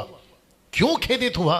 क्योंकि इस व्यक्ति के ऊपर मैंने मुझे लगता है आगे कनेक्ट कर देता हूं, मैं उसको अभी से बता देता हूं। एक ऐसी चीज दी थी जो मैं समझता हूं कि उसको आदम संभाल नहीं पाया। आप जानना चाहते हैं वो क्या चीज है? फ्री विल, जिसको कहते हैं स्वयं इच्छा, फ्री विल। सबसे बड़ी चीज दी थी। मैं आपको एक एग्जांपल अभी दे देता हूं, जब वहां पर आऊंगा तो फिर जोड़ दूंगा। अगर मेरा बच्चा कहता है कि पापा कोल्ड ड्रिंक चाहिए, और मैं उसको कहता हूं कि बेटा कोल्ड ड्रिंक पीनी है, ठीक है ये ले थम्स अप। खैर कोल्ड ड्रिंक में दिक्कत है, लेकिन फिर भी मैं एग्जाम्पल के तौर पे बता रहा हूं कि मैं कहता हूं कि बेटा ये ले थम्स अप, तो आपको पता है मेरा बेटा क्या करेगा? वो बोलेगा पापा मैंने कोल्ड ड्रिंक मांगा था। और कोल्ड ड्रिंक के साथ में आपने चॉइस नहीं रखा, आपने अपना क्या कहते हैं ना, मर्जी मुझ पे थोप दिया कि थम्स अप ही पियो। लेकिन अगर बच्चा कोल्ड ड्रिंक मांगता है, मैं उसके सामने थम्स अप और पेप्सी या फिर कोई भी ऐसा ऑप्शन रखता हूं, तब वो बोलेगा ओह अब मेरे पास चॉइस है। और ऐसे देते वक्त में मैं उसको क्या कह रहा हूं कि बेटा कोल्ड ड्रिंक पी, और तुझे फ्री विल दिया है, जिसमें से देख ठीक लगता है वो चुन ले और तू पी सकता है। लेकिन अगर मैं उसको उसके सामने सिर्फ थम्स अप रखता हूं तो उसके पास में चॉइस नहीं है। परमेश्वर ने 3 प्रकार का फल बनाया, मैं आपको सेकंड डे बता चुका हूं शायद, अगर मैं गलत नहीं हूं। एक है खाने वाला फल, दूसरा है जीवन का फल, और तीसरा है पाप का फल। ये तीनों रखा था परमेश्वर ने, और उसको कहा था कि बेटा तुझे फ्री विल है। अंजाम सब दिया था अंजाम सब दिया था, ये खाने से क्या होगा, वो खाने से क्या नहीं होगा, ये सारी चीजें बताई थी। अब मैं वापस कहता हूं कि परमेश्वर को खेदित हो गया, परमेश्वर दुखी हो गया, परमेश्वर सॉरी फील कर रहा है, परमेश्वर पछता रहा है। हिंदी शब्द के हिसाब से अगर मैं चलता हूं तो परमेश्वर कह रहा है मैंने क्यों बनाया। और ऐसा मनुष्य, वाह, ऐसा मनुष्य जिसको दाऊद कहता है कि भयानक है, टेरेबल, खतरनाक है ये इंसान। अब मेरे पास में वक्त नहीं है जहां यीशु ने कहा है कि जो बाहर से अंदर जाता है वो इंसान को गंदा या खराब नहीं करता है, लेकिन जो अंदर से बाहर जाता है, वो लड़ाई, वो झगड़ा, वो झूठ, वो गालियां, वो मारपीट, वो मर्डर, वो कत्ल, वो सारी चीजें कहां से आती है? यीशु ने कहा अंदर से। इसी को पौलुस ने भी कहा, मैं जो कि वचन रखूंगा आपके बीच में। ना दोस्तों, मैं समझता हूं कि लगातार आप में से बहुत सारे लोग बहुत सारी चीजों को सीख रहे हैं, बहुत सारी चीजों को सीख रहे हैं। दरअसल में उत्पत्ति की किताब अपने आप में मजेदार है, अपने आप में मजेदार है। सीखते रहिए, बस मेरे साथ बने रहे। 50 दिन में से 3 दिन चले गए, आज चौथा दिन है। मेरे साथ में बने रहें, बड़ी तादाद में। अभी 1200 लोग देख रहे हैं, लेकिन मैं तो चाहता हूं कि 2000, 3000, 4000, 5000 ऐसी बड़ी तादाद में लोग देखें। और ये करने के लिए आपको सपोर्ट करना है मुझे, क्योंकि हम चाहते हैं कि शैतान जो है पूरी तरह से अपनी जो क्या कहते हैं ना, गड़बड़ियां कर रहा है, उससे लोगों को हम निकाल सकें और सत्य में ला सकें। ठीक है ना। वापस कहता हूं कि दाऊद का इंटरप्रेट है, वो कहता है कि मैं मनुष्य को परमेश्वर ने भयानक रीति से मनुष्य को बनाया। और उत्पत्ति 6:6 कहता है मैं मनुष्य को बनाकर खेदित हो रहा हूं, पछता रहा हूं। वाह, सी दैट। अब आप अंदाजा लगाइए ना। मैं आपको और एक एंगल देता हूं मनुष्य का। मनुष्य दरअसल में 3 है, मजा लीजिएगा। मैं रिपीट करता हूं कि मनुष्य दरअसल में 3 है। अब आप कहोगे कि डैनियल भाई मनुष्य 3 कैसे? मैं आपको बताता हूं। एक है आत्मा, दूसरा है प्राण और तीसरा है शरीर। प्राण से मेरा मतलब है कॉन्शियस, जिसको सोल इंग्लिश में कहते हैं। उसका कनेक्शन कॉन्शियस से। अगर कॉन्शियस नहीं होगा तो कोई भी सही गलत चीज कभी नहीं पहचानोगे। मैं उसके ऊपर नहीं जाऊंगा, फिर कभी उसके ऊपर सिखाऊंगा। आत्मा, स्पिरिट, प्राण, सोल, इंग्लिश में बॉडी, शरीर, या फिर देह आप बोल लीजिए। नाउ इसको देखिएगा, सबसे खतरनाक चीज है शरीर। मैंने इसलिए उसको ब्लैक में रखा है और उसके साथ में अंडरलाइन किया, बट मैं आपको बता देता हूं आत्मा प्राण शरीर कहां लिखा है बाइबल के अंदर, पौलुस के एंगल से। यह भी बता देता हूं। पहला थिस्सलुनीकियों 5:23 कहता है कि शांति का परमेश्वर आप ही तुम्हें पूरी रीति से पवित्र करे। अब जरा ध्यान दीजिएगा, तुम्हारी आत्मा और प्राण और देह यानी कि शरीर, बॉडी, हमारे प्रभु यीशु मसीह के आने तक पूरे पूरे और निर्दोष और सुरक्षित रहे। मुझे ऐसा लगता है कि आज थोड़ा सा टाइम लंबा जाएगा, लेकिन बर्दाश्त करिए। एक ही वचन पे बात कर रहा हूं, वचन 7, बहुत मजेदार वचन है जी दोस्तों। ये वचन बताता है कि परमेश्वर ने हमें 3 तरीके से बनाया। इसलिए तो लिखा है ना कि मेरे स्वरूप में और मेरी समानता में मैं आदम को बनाऊंगा। तो परमेश्वर भी 3 है और आदम को भी 3 बनाया, आत्मा प्राण शरीर। ना अब मैंने शरीर को ब्लैक में क्यों रखा है मैं आपको बताता हूं। क्या आप लोग तैयार हैं? स्क्रीन के ऊपर देखिएगा। सबसे डेंजर चीज परमेश्वर ने दी बॉडी, और दूसरा है फ्री विल। मैं रिपीट कर दूं, बॉडी और फ्री विल। आपको पता है गलतियों की किताब उसका 5:17 क्या कहता है? आपके ठीक स्क्रीन के ऊपर है, देखिए क्या लिखा है। क्योंकि शरीर आत्मा के विरोध में और आत्मा शरीर के विरोध में लालसा करती है। ये एक दूसरे के विरोध हैं, इसलिए कि जो तुम करना चाहते हो वो ना करने पाओ। अब मैं कुछ ऐसी लाइन बोलने जा रहा हूं जिसको आपको बहुत ध्यान से सुनना है। आप लोग तैयार हैं? बहुत ध्यान से सुनना होगा ना दोस्तों। क्या विश्वासी बनने के बाद, बहुत ध्यान से सुनना, क्या विश्वासी बनने के बाद शरीर, बॉडी, क्या वो पूरी तरह से मर जाता है? वो हमारे को तकलीफ नहीं देता, या हमारे आड़े नहीं आता, या हमको परमेश्वर में बढ़ने से बीच में रुकावट बनता है? क्या यीशु को स्वीकार करने से शरीर का जो कार्य है वो पूरी तरह से खत्म हो जाता है? तो इसका सीधा जवाब है नहीं। इसका सीधा जवाब है नहीं। शरीर में आप अभी भी हैं, शरीर में आप अभी भी रहते हैं, आप आत्मिक हो गए, ये बात सही है। आपकी जो आत्मा मरी हुई थी ना आदम के फल खाने के चलते, उसको परमेश्वर ने जिंदा किया, ये बात सही है। लेकिन आपकी बॉडी अभी भी आपके अंदर है। मैं आपको कुछ स्क्रिप्चर देता हूं, आपको क्लियर हो जाएगा। तो वापस आते, ये गलतियों की किताब में पौलुस कह रहा है कि शरीर आत्मा के विरोध में और आत्मा शरीर के विरोध में, ये आपस में हमेशा लड़ते रहते हैं, इनका नहीं बनता है। अगर कोई अभी देख रहा है, बड़े ध्यान से सुनिएगा, अगर अभी कोई देख रहा है कि पास से डैनियल मेरा उद्धार हो गया है और मैं पहले बियर बार में काम करता था, मैं दारू के अड्डे पे काम करता था, या बीड़ी पान के क्या कहते दुकान पे काम करता था, अब मैं विश्वासी हो गया हूं, तो क्या ऑटोमेटिकली मुझे शराब से दूर कर देगा? नहीं, आपको लड़ना है। क्या मुझे दारू पीने का मन नहीं करेगा ऑटोमेटिकली मैं चेंज हो जाऊंगा? जी नहीं, आपको अपना मन बनाना है। 2 कुरिन्थियों 10:5 कहता है ऊंचे विचारों को जो विरोध में उठती है पहचान के परमेश्वर के, उसका मैं खंडन करता हूं। तो इसका मतलब है कि अगर आप विश्वासी बन गए, कुछ लोग मुझे कॉल करते कहते कि पास्टर डैनियल प्रार्थना करो, बड़े ध्यान से सुनना, प्रार्थना करो कि मैं नशा से बाहर आ जाऊं, प्रार्थना करो कि मैं दारू से छूट जाऊं। मैं क्यों प्रार्थना करूं? अगर प्रार्थना करने से दारू छूट जाता तो मैं समझता हूं कि पूरी दुनिया में जो विश्वासी लोग दारू पीते, हम एक ही दिन में सबकी दारू छुड़ा देंगे। प्रार्थना करने से? जी नहीं दोस्तों, मेरे प्रार्थना करने से, बड़े दासों के प्रार्थना करने से, इंटरनेशनल प्रीचर के प्रार्थना करने से आपका दारू छूटेगा, ऐसा बिल्कुल भ्रम में नहीं रहना, ये गलत फहमी में नहीं। आपको डिसीजन लेना है, आपको लड़ना है अपने शरीर से। आप आत्मिक होना तो लड़ो। कुछ लोग कहते हैं कि हम गलत फिल्म देखने से रात में, दिन में, फोन पे, लैपटॉप पे हम जो है विवश हो जाते हैं, मजबूर हो जाते हैं, ऐसा लगता है कि कोई हमको खींच रहा है। ये कोई और नहीं, तुम्हारा शरीर है।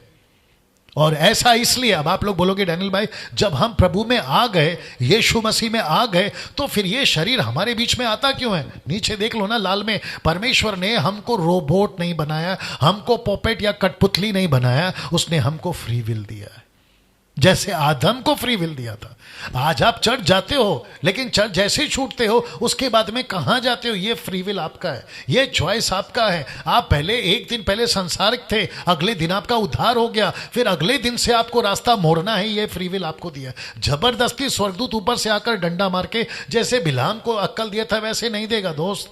आपके अंदर पवित्र आत्मा है जो कन्विक्ट करता है, ये सही है, ये गलत है, आपको उसकी आवाज सुननी है। I hope you got the point. वाह कैसे लग रहा है बताइए?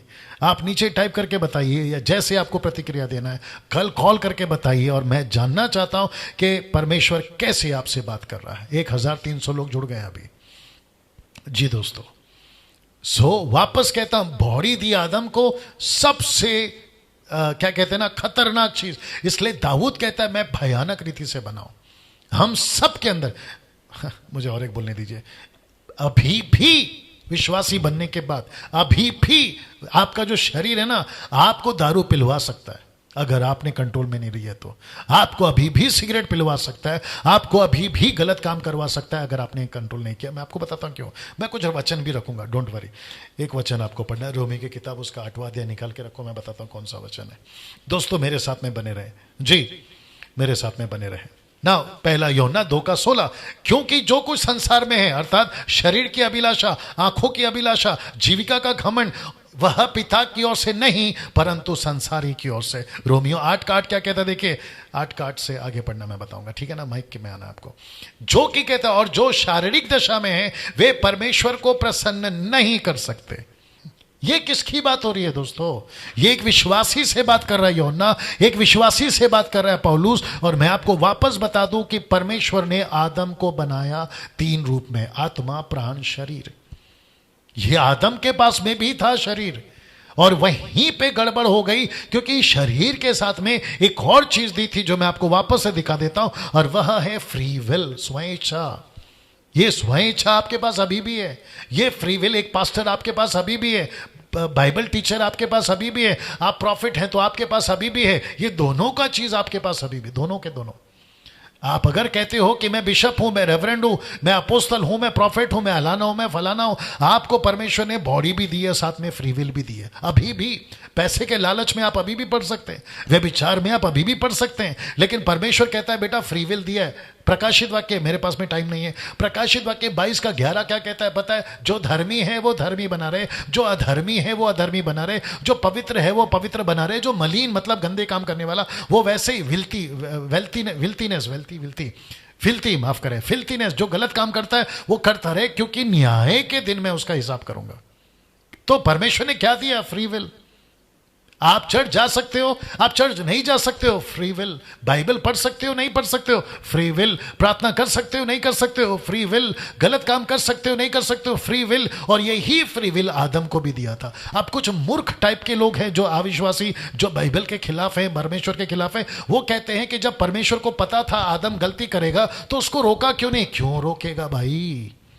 जब दे दिया ना फ्री विल तो रोकेगा क्यों? रोबोट थोड़ी बनाया था परमेश्वर ने, कठपुतली थोड़ी बनाया था कि उसके। अच्छा अगर ऐसा बनाता तो भी तुम सवाल करते कि परमेश्वर आपने तो हमको कठपुतली बना दिया, परमेश्वर आपने तो हमको रोबोट बना दिया, परमेश्वर आप तो हमको अपने हाथों पे ना चाहते, फिर ऐसा सवाल करोगे? यार हद होती है। अगर कहा है बच्चे को यह रास्ता क्रॉस नहीं करना, तो बच्चे का काम है ना कि रास्ता ना क्रॉस करे, आपका काम थोड़ी है। आप थोड़ी उसका हाथ पकड़ के हर बार रास्ता क्रॉस कराओगे। यही तो बात है। और तुम अपने बच्चों के साथ ऐसा करते हो, और जब वो गलती करता है तो अपना हाथ उठा लेते हो कि मेरी गलती नहीं है, बच्चे को तो मैंने रास्ता सिखाया था लेकिन वो रास्ता भटक गया तो मैं क्या करूं। तुम बाप होकर अपना हाथ उठा लेते हो तो ऊपर वाला बाप भी तो यही करेगा। मैंने रास्ता दिखाया, मैंने कहा फल नहीं खाना तो तुमने खा लिया, वो तुम्हारी गलती है, मेरा गलती तो नहीं है। इसके ऊपर मैं और भी बात करूंगा जब मैं मुद्दे पर आऊंगा। मैं चाहता हूं कि कुछ और वचन आपके बीच में मैं रखूं, और मैं चाहता हूं कि उसको आप लोग बड़े ध्यान से सुनिए ना। इसको देखिए, क्या आप जानते हैं, बहुत ध्यान से सुनना, क्या आप जानते हैं आज आप इसी आदम के शरीर के साथ जी रहे हैं। बाप रे जिस शरीर ने, जिस हाथ ने, जिस मुंह ने वो फल खाने के लिए आदम को फंसा दिया या आदम फंस गया, और जिसके चलते वो शरीर से आदम ने पाप किया, वही अंश और वही वस्तु, वही चीज तुम्हारे अंदर है अभी। Can you believe this? यही चीज आपके अंदर है और उसको लेकर आप चल रहे हैं। मैं वापस कहता हूं, आप आत्मा हो, प्राण हो, शरीर हो, तो जिसको तुम लेकर चल रहे हो, मैं कैसे समझाऊं ऐसा सोचिए, अभी दिमाग में आ रहा है इसलिए बता देता हूं। ऐसा सोचिए आप एक बड़े अजगर के साथ सो रहे हैं, बड़ा विशाल अजगर आपके पास में, और आपको, आपकी मुसीबत है, आप फंस गए कहीं पर और आपको उसके साथ सोना पड़ रहा है, या उसके साथ आपको रात समय बिताना पड़ रहा है, नींद आ रही है, और आपके ठीक बगल में अजगर है। कैसे सोओगे? मैं बताता हूं आपको, संभल कर, बहुत संभल कर। वैसे ही आपका शरीर है। आइए देखते हैं पौलुस क्या कहता है। एक नया जन्म पाने के बाद भी आपका शरीर आपके पास में रहता है। रोमी किताब उसका 8वां अध्याय वचन 9 से 14 तक सलोमी आपके लिए पढ़ेगी। आइए सुनते हैं। परंतु जबकि परमेश्वर का आत्मा तुम में बसता है तो तुम शारीरिक दशा में नहीं परंतु आत्मिक दशा में हो। यदि किसी में मसीह का आत्मा नहीं तो वह उसका जन नहीं। यदि मसीह तुम में है तो देह पाप के कारण मरी हुई है परंतु आत्मा धर्म के कारण जीवित है। यदि उसी का आत्मा जिसने यीशु को मरे हुओं में से जिलाया तुम में बसा हुआ है तो जिसने मसीह को मरे हुओं में से जिलाया वह तुम्हारी नश्वर देहों को भी अपने आत्मा के द्वारा जो तुम में बसा हुआ है जिलाएगा। इसलिए हे भाइयों, अभी यहाँ से ध्यान से सुनिए। इसलिए हे भाइयों, तुम शरीर के कर्जदार नहीं कि शरीर के अनुसार दिन काटे। क्या लिखा है? तुम शरीर के कर्जदार नहीं कि तुम शरीर के अनुसार जीवन बिताओ या दिन काटो। आगे पढ़िए। क्योंकि यदि तुम शरीर के अनुसार दिन काटोगे तो मरोगे। क्योंकि यदि तुम शरीर के अनुसार दिन काटोगे तो मरोगे। क्योंकि यदि तुम शरीर के अनुसार दिन काटोगे तो मरोगे। यदि आत्मा से देह की क्रियाओं को मारोगे तो जीवित रहोगे। इसलिए कि जितने लोग परमेश्वर के आत्मा के चलाए चलते हैं वे ही परमेश्वर के पुत्र हैं। अगर शरीर के अनुसार चलोगे, आई थिंक वचन 13 था वो, तुम मरोगे। किसको बात कर रहा है पौलुस? एक विश्वासी को। किसको बात कर रहा है? एक बॉर्न अगेन मसीह को, एक बॉर्न अगेन क्राइस्ट फॉलोवर को। मैं क्रिश्चियन नहीं बोलूंगा, ठीक है ना? तो इसका मतलब है कि हम आदम के शरीर को लेकर चल रहे हैं अभी भी, being a born again also, मसीह का जन्म पाने के बाद भी। वाह कभी इस एंगल से सोचा था ना? क्या दिक्कत है पता है? कुछ लोग कहते हैं कि मैं पाप से छूट नहीं पा रहा हूं। आप इसके ऊपर ध्यान ही नहीं देते तो कहां से छूटोगे? कुछ लोग कहते हैं कि पास्टर जी प्रार्थना कर दो, बिजनेस मिल जाए, बिजनेस बन जाए, नौकरी मिल जाए, पैसा मिल जाए, वीजा मिल जाए, पासपोर्ट बन जाए, शादी हो जाए, XYZ। लेकिन आप इन क्षेत्रों पर काम नहीं कर रहे हो। और जिसको पौलुस कहता है कि जो शरीर के अनुसार जीवन काटेगा या बीतेगा वो मरेगा। किस में मरेगा? कहां मरेगा? नरक में मरेगा, नरक में जाएगा। मेरी बड़ी इच्छा है कि मैं और आगे बात करूं। अब बात करते हैं आत्मा की, ठीक है ना, क्योंकि ये बहुत इंपॉर्टेंट है। परमेश्वर ने मनुष्य को आत्मा दी, ब्रैकेट में आदम को आत्मिक बनाया था, सुपरनैचुरल बनाया था। मैं वो भी क्लियर कर देता हूं। परमेश्वर आदम से संगति करता था, यह बात साबित करता है कि आदम आत्मिक था, आदम सुपरनैचुरल था। अगर ऐसा नहीं होता तो परमेश्वर आदम से संगति क्यों करता? और आदम जानवरों का नाम कैसे रख पाता? क्योंकि परमेश्वर ने उसको आत्मा दिया। आत्मा का मतलब है उसके अंदर इतनी पोटेंशियल क्षमता है। इसलिए तो लिखा है ना, अपने स्वरूप, जो कि अगला पॉइंट मेरा वही है, अपने स्वरूप और अपनी समानता में मैं आदम की बात कर रहा हूं, मैं हर इंसान की बात कर रहा हूं जो अभी देख रहा है, जो यूट्यूब पे मुझे शायद कल परसों देखेगा। मैं उस सब की बात कर रहा हूं। मैं हिंदू, मुस्लिम, सिख, ईसाई, बुद्धिस्ट, पारसी, यहूदी, या जहां कहीं पे भी आप हो, जिस किसी भी कंट्री के आप हो, मैं सब की बात कर रहा हूं। परमेश्वर ने मनुष्य को 3 रूप में बनाया, आत्मा, प्राण, शरीर। और मैं अभी बात कर रहा हूं कि आदम आत्मिक था। जब तक उसने फल नहीं खाया वो सुपर नेचुरल जीवन जी रहा था, जो कि वचन 8 में बताऊंगा कि कैसे खूबसूरत दुनिया जिसको कहते हैं अदन का बगीचा, वाटिका या बगीचा। वाह! तो परमेश्वर ने उसको आत्मा में आत्मिक भी बनाया ना। इसको देखते हैं, अपने स्वरूप अपनी समानता। मैं चाहता हूं जल्दी से इसके ऊपर आ जाओ। एक थियरी बहुत जोरों से चल रही है, और वो क्या है कि मसीह समाज में जो चल रही है वो क्या है कि मनुष्य परमेश्वर है। एक थियरी बहुत जोरों से चल रही है मसीह समाज में, क्योंकि ऊपर का लाइन देख लीजिए, अपने स्वरूप और अपनी समानता। इंग्लिश वर्ड है लाइकनेस एंड इमेज। तो लोग कहते हैं कि मसीह में जो थियरी चल रही है, बहुत सारे लोग, मेरे पास में नाम तो अभी मुंह पे आ रहा है लेकिन मैं नहीं लेना चाहता हूं, उनकी वीडियो देखिएगा। वो इंटरनेशनल लोग भी कहते हैं, वो कहते हैं कि परमेश्वर ने मनुष्य को बनाया अपने स्वरूप और अपनी समानता में, इसलिए मनुष्य परमेश्वर है। मैं नहीं मानता। मैं आपको बताता हूं क्यों, और किस कॉन्टेक्स्ट में और किस संदर्भ में परमेश्वर कह रहा है कि मूसा के द्वारा, मूसा एक्सप्लेन कर रहा है कि परमेश्वर ने अपने स्वरूप और अपनी समानता में बताया। मैं उसको भी क्लियर करूंगा। लेकिन अगर कोई कहता है कि मनुष्य परमेश्वर है, यह गलत है, टोटल गलत है। मैं आपके बीच में रख रहा हूं ना। कुछ लोग कौन सा थियरी देते पता है, या कौन सा लॉजिक लगाते, कुत्ते को कुत्ता पैदा होता है, बिल्ली को बिल्ली पैदा होता है, चीकू का बीज भोगे तो चीकू आता है, आम का बीज भोगे तो आम आता है। एग्री करता हूं, क्योंकि वो सिस्टम है। हद हो गई यार, वो सिस्टम है, ये परमेश्वर ने बनाया हुआ सिस्टम है। लेकिन यहां पे परमेश्वर कहता है कि मैंने आदम को एक ऐसा काम के लिए दिया या बनाया, जिसको मैंने कहा मूसा के एंगल से, ये मेरा स्वरूप और मेरी समानता में। अगर हम उसको चेक नहीं करेंगे तो हम हर चीज में जोड़ते चले जाएंगे। और मुझे कोई एतराज नहीं है अभी जो मैं रखने जा रहा हूं कि हम परमेश्वर के बेटा बेटी हैं, परमेश्वर हमारा पिता है, मुझे इसमें कोई एतराज नहीं, क्योंकि लिखा है। और जो चीज लिखा है उसको मैं बोलूंगा, लेकिन जो चीज नहीं लिखा है उसमें एक्स्ट्रा फिटिंग कैसे कर सकता हूं।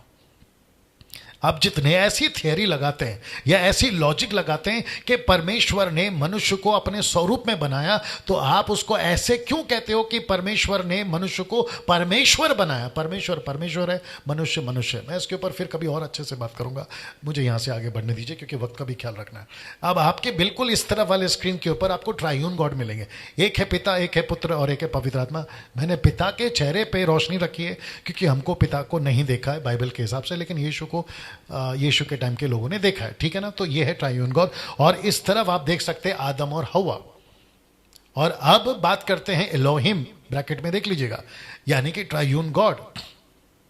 तो मैं पूछूंगा आप सभी से, क्या परमेश्वर ने जब कहा आदम और हवा से कि तुम मेरे प्रतिरूप और मेरी समानता में हो, तो फिर प्रश्न उठता है, इसको स्क्रीन पे देख लीजिए, तो प्रश्न उठता है क्या आदम गॉड है? मैंने जानबूझकर कैपिटल जी रखा है, माफ करें स्मॉल जी रखा है, कैपिटल जी नहीं रखा है। उसकी वजह यह है कि कैपिटल जी परमेश्वर के लिए लगता है, थियोस, ग्रीक में थियोस, परमेश्वर एलोहिम के लिए लगता है, लेकिन आदम के लिए नहीं लगेगा। अगर कोई ये स्टडी देता है कि परमेश्वर ने आदम को बनाया अपने स्वरूप और अपनी समानता में, तो मुझे ठोस ऐसा वचन दीजिए जहां लिखा हो कि आदम भी परमेश्वर है या मनुष्य भी परमेश्वर है। नहीं हो सकता। कौन से कॉन्सेप्ट में का है मैं उसको भी क्लियर करूंगा ना। दोस्तों, आपके बीच में पहला यूहन्ना 3:2 रखने जा रहा हूं, जो आपको मदद करेगा कि मैंने क्यों कहा, कौन से हिसाब से, कौन से तरीके से परमेश्वर ने कहा कि ये मेरा प्रतिरूप और समानता में। पहले इसको पढ़ लेते हैं। लिखा है कि हे प्रियो, अभी हम परमेश्वर के संतान हैं। बहुत ध्यान से सुनना कि लिखा है कि हे प्रियो, अभी हम परमेश्वर के संतान हैं। अब जरा ध्यान सुनिए, ध्यान से देखिएगा, ब्रैकेट किया है या अंडरलाइन किया है या उसको स्पॉट किया है। अब तक ये प्रकट नहीं हुआ। क्या नहीं हुआ? लिखा है कि हम क्या कुछ होंगे इतना जानते हैं कि जब वह प्रकट होगा तो हम भी उसके समान होंगे, क्योंकि उसको वैसा ही देखेंगे जैसा वो है। लेकिन वचन कहता है, बड़े ध्यान से देखिएगा, अभी प्रकट नहीं हुआ। तो इसका मतलब है हम परमेश्वर की संतान हैं, लेकिन हम परमेश्वर नहीं है। हम गॉड नहीं बन सकते, हम गॉड नहीं है। आपको थ्योरी लगाना है लगाओ, आपको लॉजिक लगाना है लगाओ, आपको जवाब देना होगा, मुझे नहीं। लेकिन जितना मैं पढ़ रहा हूं, जितना वचन मेरे पास में, ये वचन कहता है पहला यूहन्ना 3:2 कि अभी तक प्रकट नहीं हुआ कि हम क्या कुछ होंगे। इतना जानते हैं कि जब वो प्रकट होगा तो हम भी उसके समान होंगे, क्योंकि उसको वैसा ही देखेंगे जैसा वो है। लेकिन अभी क्या है? अभी तो हम संतान है। ऊपर देख लीजिए लाल में, अभी तो हम संतान है। एक और वचन देता हूं, यूहन्ना 1:12 क्या लिखता है देखिए, लिखा है परंतु जितनों उसे ग्रहण किया उसने उन्हें परमेश्वर के संतान होने का अधिकार दिया। क्या अधिकार दिया? संतान होने का। जी दोस्तों, संतान होने का अधिकार दिया, अर्थात उन्हें जो उसके नाम पर विश्वास रखते हैं। अब इसको देखिए रोमियो 8:15, क्योंकि तुमको दासत्व की आत्मा नहीं मिली कि फिर भयभीत हो जाओ, परंतु ले पालकपन की आत्मा मिली है। ले पालकपन का मतलब है अडॉप्टेड सन, जिससे हम हे अब्बा हे पिता कहकर पुकारते हैं। यीशु ने क्या सिखाया मत्ती 6:9 में? कैसे प्रार्थना करो? हे पिता। यहां क्या लिखा है? हे अब्बा हे पिता।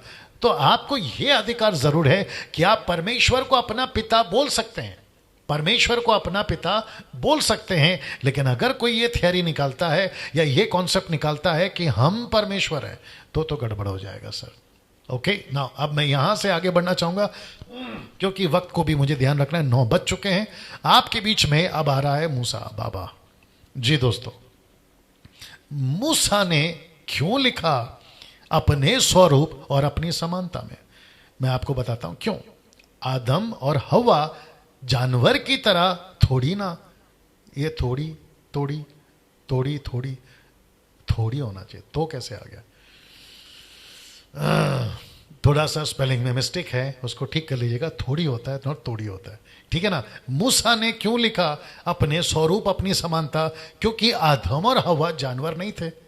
मैं आपको बताता हूं क्यों। क्योंकि ये जो वचन है, माफ करें, ये जो लाइन है, ये जो वचन, ये जो लाइन है कि परमेश्वर ने अपने स्वरूप और अपनी समानता में बनाया, तो इसका मतलब है कि उस वक्त मूसा जब इजरायलियों को पेश कर रहा था, तो आदम और हव्वा के सामने, मूसा के सामने जानवर भी है, आदम भी है। तो वो जानवर को नहीं बोल सकता कि जानवर परमेश्वर के स्वरूप, वो आदम और हवा को ही बोल सकता है, क्योंकि आदम और हवा जानवर नहीं थे और ना ही जानवर की तरह किसी प्रकार का एक्ट कर रहे थे, एक्ट कर रहे थे, व्यवहार कर रहे थे, नहीं कर रहे थे। अब आपको समझना बहुत जरूरी है कि मूसा ने क्यों कहा। ये मूसा की लाइन है। ऑफ कोर्स परमेश्वर ने अगुवाई किया कि मैंने जो बोला है तो लिख, लेकिन मूसा के एंगल से हम पढ़ रहे हैं अभी। तो मूसा कह रहा है कि परमेश्वर ने आदम को और हव्वा को अपने स्वरूप और अपनी समानता में बनाया, क्योंकि वो एक्ट कर रहे थे, जानवर को नाम रख रहे थे, सुपर नेचुरल तरीके से जी रहे थे। अब और क्या बताऊं, वो खेती नहीं कर रहे थे, बड़े ध्यान से सुनिए, वो बीज नहीं बो रहे थे। एप्पल हो जाता था, संतरा हो जाता था। ये सारी चीजें वो एक्ट करते थे उसी तरीके से जिसको कहते हैं सुपर नेचुरल। तो मूसा को जब ये प्रकाशन मिला, प्रभु अच्छा ये ऐसा करते थे, प्रभु ने उनको बताया होगा मूसा को, देखो वो ऐसा जीते थे, जिसको पूरा का पूरा रिकॉर्ड हमारे पास में नहीं है। देखिए और एक चीज बोल देता हूं कि सृष्टि बनी 6 दिन में, लेकिन सृष्टि बनने से लेकर, यानी आदम हवा बनने से लेकर, फल खाने से लेकर, बगीचे से बाहर निकलने से लेकर, वो गैप कितने समय का है वो हमारे पास में रिकॉर्ड नहीं है। उसके बीच में क्या क्या हुआ, कितने दिन चला, इसका रिकॉर्ड नहीं है। ये जायज है, ऑब्वियस है कि परमेश्वर ने मूसा को बताया होगा, लेकिन मूसा जितना लिख सका उसने लिखा, और जितनी सामग्री आज हमारे पास पहुंची उतना हम आपके पास में पढ़ रहे हैं, मैं पढ़ रहा हूं और आप लोग पढ़ रहे हैं। तो मूसा ने कहा कि अपने स्वरूप और अपनी समानता में, क्योंकि सुपर नेचुरल जीवन जी रहे थे, कौन? आदम और हव्वा। इसमें कोई गलत नहीं है, जी रहे थे वो अलौकिक जीवन जी रहे थे। अब जानवर थोड़ी ना खुद का नाम रखेगा, आदम ने रखा। जानवर में अभी लंबा हो जाएगा थोड़ा सा, और बड़े ध्यान से सुनिएगा, जानवर के अंदर, पक्षी के अंदर, रेंगने वाले जंतु और पानी की जितने जंतु हैं, मछली वगैरह, इन सब के अंदर स्पिरिट नहीं रहती। मैं इसको कल और जोर से बोलूंगा, आत्मा नहीं रहती। आत्मा सिर्फ और सिर्फ परमेश्वर ने पुरुष और स्त्री को दिया है, सिर्फ पुरुष और स्त्री को दिया है। सो उसके अंदर नहीं रहती। मुझे आगे बढ़ना होगा। लिखा है दोनों का एसेंस का मतलब है वस्तु एक ही है। मैं आपको बताता हूं, वापस से पीछे ले जाता हूं। परमेश्वर ने, माय गुडनेस, गेट रेडी, सुनो, जैसी हरकत आदम करता था ना, हूबहू हरकत औरत भी करती थी। अदन के बगीचे में। जितना पावर परमेश्वर ने पुरुष को दिया था उतना ही पावर स्त्री को भी दिया था। देख लीजिए, दोनों का एसेंस, वस्तु, सामग्री, धातु, जो बोलना चाहिए एसेंस एक ही है, अलग नहीं है। अब इसको देखिए, दोनों को परमेश्वर ने एक जैसा बनाया था। मैं आपको बताता हूं कैसे। तब परमेश्वर ने मनुष्य को अपने स्वरूप के अनुसार अपनी समानता में उत्पन्न किया, अपने ही स्वरूप के अनुसार परमेश्वर ने उसको उत्पन्न किया, नर और नारी करके उसने मनुष्य की सृष्टि की। Genesis 1:27, so God created man in his own image and the image of gods created in he him, male and female created he them. मतलब परमेश्वर ने पुरुष और स्त्री, मेल एंड फीमेल, देख लीजिए आप लोग, परमेश्वर ने दोनों को एक जैसा बनाया। अब एक वचन मैं बता देता आपको, स्त्री का रोल अलग जरूर है, अपने पिता के लिए, अपने पति के लिए, अपने भाई के लिए और समाज के लिए, ये मैं एग्री करता हूं। स्त्री का रोल अलग है, किसके लिए? अपने पिता, पति, भाई, समाज, एग्री करता हूं। अलग अलग कल्चर का अलग अलग है, लेकिन अब इसको देख लो, लेकिन परमेश्वर की नजर में दोनों एक है। रेफरेंस दे रहा हूं मैं आपको, गलतियों 3:28। अब ना कोई यहूदी रहा, ना यूनानी, ना कोई दास, ना स्वतंत्र, ना कोई नर, ना नारी, क्योंकि तुम सब मसीह यीशु में एक हो। सीधे तुम सब मसीह यीशु में एक हो। तो इसका मतलब है, अभी जरा ध्यान से सुनना, जितनी लेडीज हैं, जितनी महिलाएं हैं, जितने प्रचारक बनना चाहते हैं, पास्टर बनना चाहते हैं, डंके की चोट पे बनिए। मेरे को मेरी भाषा में आना पड़ेगा, किसी के बाप से डरने की जरूरत नहीं है। ऐसा कोई भी टीचिंग अगर कोई देता है आपको जो ये कहता है कि तुम पास्टर नहीं बन सकती, उनको स्क्रिप्चर पूछो कहां लिखा है। अगर कोई प्रीचर, कोई Bible teacher, XYZ psycho type के लोग अगर ऐसा सिखाते हैं कि लेडीज पास्टर नहीं बन सकती, तुम सेवा नहीं कर सकती, तुम बाइबल टीचर नहीं बन सकती, उनको सिर्फ इतना पूछना कि सर रेफरेंस दो। अगर रेफरेंस दिया, वो आउट ऑफ कॉन्टेक्स्ट नहीं होना चाहिए, ये भी याद रखना। आउट ऑफ कॉन्टेक्स्ट नहीं होना चाहिए, इन कॉन्टेक्स्ट होना चाहिए। किसको बोला, क्या पर्टिकुलरली औरत को बोला या किसी की पत्नी को बोला कि उसको चुप रहे, ये सारी चीजें आपको पूछना होगा। जी दोस्तों, मैं इतनी क्या कहते हैं ना, जोरों से इस बात को क्यों कह रहा हूं, क्योंकि पुरुषों ने, कुछ लोग हैं मसीह समाज में जो वचन को पढ़ते कुछ और है, समझाते कुछ और है और लिखा कुछ और होता है। अब ये सब कहां से बता रहा हूं? आपके बाइबल से ही बता रहा हूं। ये गलतियों 3:28 मैंने नहीं लिखा है ना, ये मैंने नहीं लिखा है। ना नर ना नारी, तुम मसीह यीशु में एक हो। परमेश्वर की नजर में, मैं वापस आता हूं कि पति के लिए आपका रोल अलग है, पिता के लिए आपका रोल अलग है, एग्री करता हूं। औरत का रोल अलग है, भाई के लिए, समाज के लिए अलग होगा, तो करो ना, कोई दिक्कत नहीं है। पत्नी बने पति के लिए पत्नी के जैसे, बेटी बने पिता के लिए बेटी के जैसे, बहन बने भाई के लिए भाई के बहन के जैसे, समाज के लिए औरत, लड़की, माँ, सास, बहू बने उनके जैसे। लेकिन जब बात आती है ना परमेश्वर की, तो परमेश्वर की नजर में दोनों एक हैं। वाह ये दोनों एक हैं।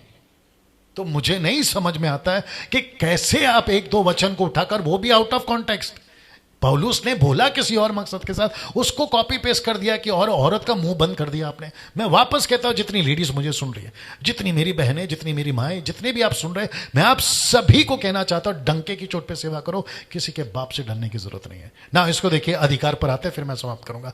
अधिकार, यह है इसका राइट कॉन्टेक्स्ट, जो कि अपने स्वरूप और अपनी समानता में। क्या लिखा है? अधिकार। किस पर? मैं आपको बताता हूं। लिखा है अधिकार, प्रश्न उठता है किस पर? आप देखो, और वे समंदर की मछलियों, आकाश की पक्षियों और घरेलू पशुओं और सारी पृथ्वी पर रेंगने वाले जंतुओं पर, जो पृथ्वी पर रेंगते हैं, अधिकार रखे। इस कॉन्टेक्स्ट में बोला है कि तुमको परमेश्वर ने अपने स्वरूप और अपनी समानता में बनाया। और ये देख कौन रहा है? मूसा, माफ करें, ये सुन कौन रहा है? मूसा। मूसा बोल रहा है, अच्छा प्रभु जी आपने ऐसे बनाया। तो मूसा ने लिखा कि परमेश्वर ने अपने स्वरूप और अपनी समानता में आदम को बनाया।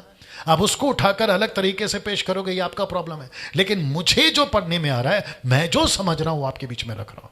अब आप लोग मुझे बताइए कैसा लग रहा है ना। दोस्तों, वापस कहता हूं कि आदम और हवा को अधिकार दिया है, सारी चीजों पर अधिकार दिया है। और परमेश्वर कहता है कि बेटा तुमको अधिकार दिया है। उसके कॉन्टेक्स्ट में कहा है, तुम मेरे जैसे हो, तुम मेरे जैसे हो।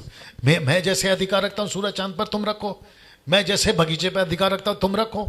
और आदम ने रखा, हवा ने रखा। अब वो कितने समय तक रखा, उसका डेटा हमारे पास में नहीं है। 1 साल, 2 साल, 3 साल, 5 साल, 10 साल, 20 साल, 100 साल, 200 साल, हम नहीं जानते। ये रखा होगा, कितने समय का गैप है हम नहीं जानते। ठीक है ना। नाउ दोस्तों, मैं अभी यहाँ पे समाप्त कर रहा हूँ। अगर आपके पास में कोई प्रश्न है, आप लोग इस नंबर पर कॉल करें 8892335777। आप लोग कॉल कर सकते हैं, आपके प्रश्न पूछ सकते हैं। याद रखें, समय सीमा 2 बजे से शाम को 6 बजे तक। कुछ कॉल्स मैं नहीं उठा पाता हूं क्योंकि दूसरे लाइन पे बिजी रहता हूं और ये स्लाइड्स बनाना रहता है। नाउ दोस्तों, समाप्ति पर मैं आप सभी को एक अच्छी खबर देना चाहता हूं कि मसीह मंथन बैठक world group online church start कर रहा है। जी दोस्तों, मसीह मंथन बैठक ऑनलाइन चर्च स्टार्ट कर रहा है ना। मैंने सोचा था कि मैं जूम पर आऊंगा और जूम पर जो है हम एक दूसरे को देखेंगे, वैसा करेंगे, लेकिन मुझे पता चला कि जूम पर हम सिर्फ 100 लोगों को ही ऐड कर पाएंगे। तो मैंने वो ड्रॉप किया है, उसको कैंसिल किया है। अब हम सिर्फ फेसबुक पर आएंगे। इस संडे से स्टार्ट होगा और मैं सोच रहा हूं कि 8 का टाइम रखूं या 7 का टाइम रखूं। मतलब 7 से 8 करूं या 8 से 9 करूं, क्योंकि इंटरनेशनल के जो लोग हैं वो भी जुड़े हुए हैं। तो मैं समझता हूं उनके लिए बहुत जल्दी सुबह हो जाएगा, या फिर उनके लिए सुबह नहीं होती, ये रात होती, मुझे नहीं मालूम। आप लोग मुझे शायद कल कॉल करके बता सकते हैं कि 7 का टाइम रखें, 7 to 8 और 8 to 9, ये आप लोग मुझे बताएं, या तो 8:30 से 9:30, आपको जैसा ठीक लगे। लेकिन संडे टू संडे जो है हम ऑनलाइन चर्च स्टार्ट करने जा रहे हैं, इसकी मालूमात मैं आपको अभी दे रहा हूं। चलिए दोस्तों, अपना ख्याल रखिएगा। कल ठीक 8 बजे, याद रखिए कल संडे नहीं है, कल ठीक 8 बजे हम सब आपसे फिर मुलाकात होंगे इस वचन के साथ। उत्पत्ति 2 का 8, और 8 में भी बहुत मसाला है। ये वाटिका पृथ्वी पर थी, लेकिन पृथ्वी की नहीं थी, पृथ्वी से अलग थी। मैं इसको कल बात करूंगा। सो कल ठीक 8 बजे आप लोग सब जुड़ जाइएगा। अपना ख्याल रखिएगा। प्रभु आपको आशीष दे।